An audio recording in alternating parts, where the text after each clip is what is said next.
شیعوں میں بھی ایسے امامے آ گئے، شیعوں میں بھی مجتہد کے نام پہ ایسے امامے آ گئے ہیں۔ امریکہ ہی منتقل ہوتے ہیں، انہوں نے سنیوں میں بھی پھوٹ ڈالنی ہے اور شیعوں میں بھی پھوٹ ڈالنی ہے، جیسے یہ اللہ یاری بیٹھ کے کام کر رہا ہے۔ امامے سے ٹائی تک سفر،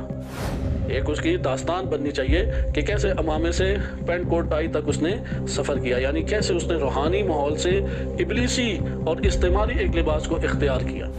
اور اب شیعوں میں کیسے پھوٹ ڈالنی ہے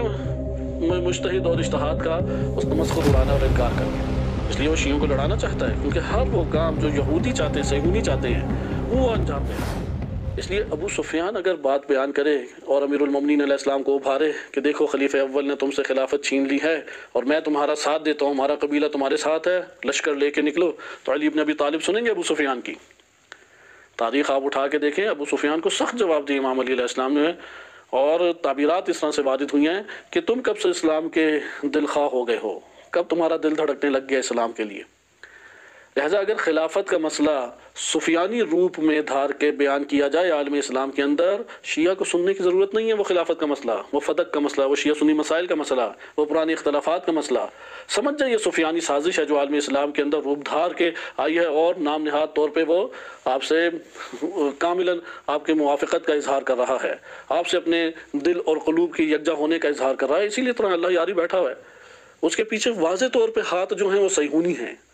اس کے لباس، اس کے عادات، اطوار، تمام کی تمام چیزیں اس کی صہیونی طرز کے اوپر ہیں، اور اب وہ جو زبان بولتا ہے یہ سفیانی چہرہ ہے، سفیانی۔ اس لیے شیعہ حیدر کرار کبھی بھی سفیانیوں کے چنگل میں نہیں آتے، ان سے دھوکہ نہیں کھاتے۔ اس لیے ہمیں ادھر بیدار ہونا چاہیے کہ ہر کوئی فدق کا مسئلہ اٹھائے یا خلافت کا مسئلہ اٹھائے یا صحابہ کا مسئلہ اٹھائے، شیعہ کو اس کی طرف جھک نہیں جانا چاہیے۔ یہ سیرت امیر المومنین علیہ السلام نہیں ہے۔ امیر المومنین علیہ السلام کی سیرت اس وقت یہی تھی کہ دین کی بقا کس میں ہے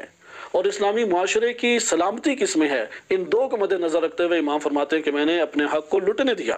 میری آنکھوں کے اندر تنکے پڑے ہوئے تھے اور گلے میں گویا کہ ہڈی پھنسی ہوئی تھی، یعنی یہ اندر سانس گھٹ کے جیسے رہ جائے، یہ کیفیت تھی۔ وَإِلَّا امام نکل کے قدم اٹھا سکتے تھے۔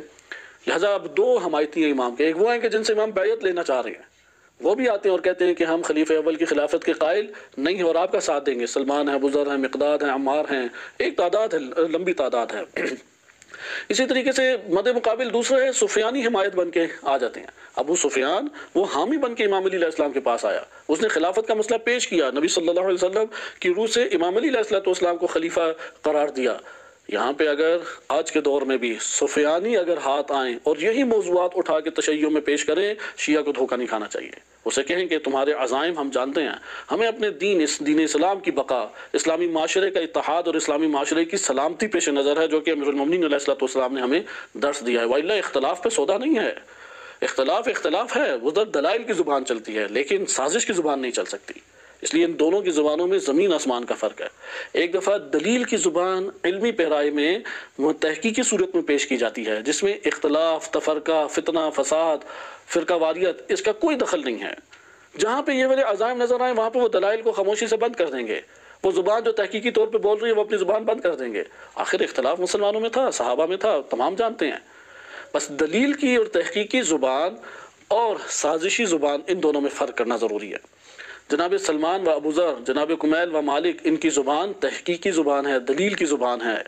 ان کی زبان سیرت امیر المومنین علیہ السلام میں ڈھلی ہوئی زبان ہے، اس لیے وہ موقف اور وہ روش اور وہ قدم اٹھاتے ہیں جو امام علی علیہ السلام نے اٹھایا۔ لیکن ایک سازشی زبان ہے جو ابو سفیان کی زبان تھی،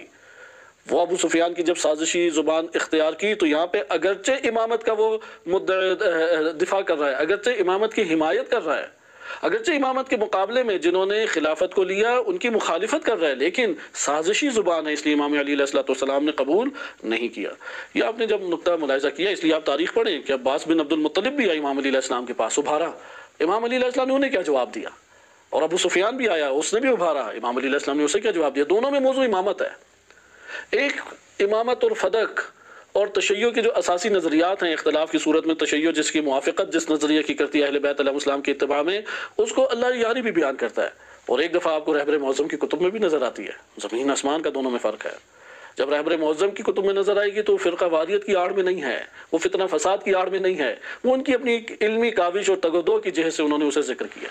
لیکن اس جگہ پہ جب نظر آئے کہ یہ فتنہ چاہتا ہے، فساد چاہتا ہے، یہ مسلمانوں کے اندر عدم اتحاد آتا ہے، صہیونی عزائم کو پورا کرنا، یعنی ابو سفیان و اموی عزائم کو عالم اسلام میں امامت کے نام کے اوپر وہ پورا کرنا چاہتا ہے، لہٰذا یہ خطوات شیطان یہاں سے پہچانے جاتے ہیں. یہ خطوات شیطان ہیں جس کے اوپر اللہ یاری چل رہا ہے. یہ خطوات شیطان ہیں کہ جو امام علی علیہ السلام کو آ کے قبائلی اساس کے اوپر برانگیختہ کرنے کے لیے لڑوانا مسلمانوں سے چاہ رہے ہیں.